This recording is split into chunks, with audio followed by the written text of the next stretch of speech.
तर या सविस्तर काही घडामोडी कालच्या निकालानंतर काय नेमकं या राज्याच्या राजकारणामध्ये घडतंय, मतदारांनी दिलेला कौल आणि काय आहे वस्तुस्थिती या संदर्भातल्या बातम्या आपण बघितल्या।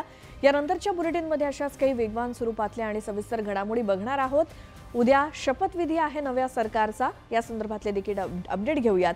पुढच्या बुलेटिनकडे वळण्याआधी एक नजर टाकूयात महत्त्वाच्या बातम्यांवर। हेडलाइन्स प्रायोजक राजयोग पेंट्स, आनंद तुमचा रंग आमचा।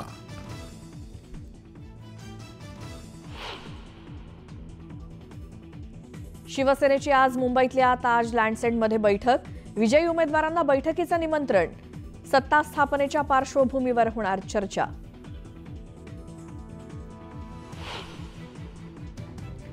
विधानसभा निवडणूक निकालानंतर राष्ट्रवादी काँग्रेसची आज महत्त्वाची बैठक, विधिमंडळ नेत्याची केली जाणार निवड।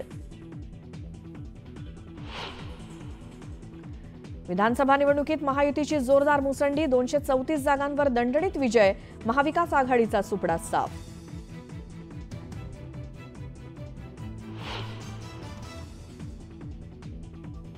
मेरे परम मित्र देवेंद्र फडणवीस जी,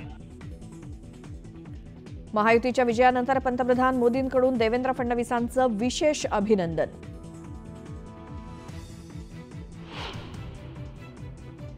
महाराष्ट्रात खोटेपणा आणि घराणेशाहीचा पराभव तर विकासवाद आणि सुशासनाचा विजय, पंतप्रधान मोदींचा विरोधकांवर हल्लाबोल। उद्या 25 नोव्हेंबरला महायुतीचा शपथविधी सोहळा, वानखेडे स्टेडियमवर दिग्गजांच्या उपस्थितीत कार्यक्रम, 1 मुख्यमंत्री आणि 2 उपमुख्यमंत्री असा पॅटर्न कायम राहणार, सूत्रांची माहिती। विधानसभा निवडणुकीचा निकाल अनाकलनीय, महाराष्ट्र असा वागेल यावर विश्वास नाही, उद्धव ठाकरेंची प्रतिक्रिया।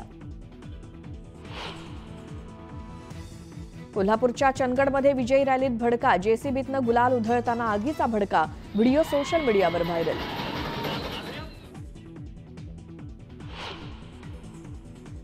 सिल्लोडमध्ये मतमोजणी केंद्रावर मोठा गोंधळ, 2-3 पोलीस कर्मचारी जखमी, सिल्लोडमध्ये कलम 144 लागू।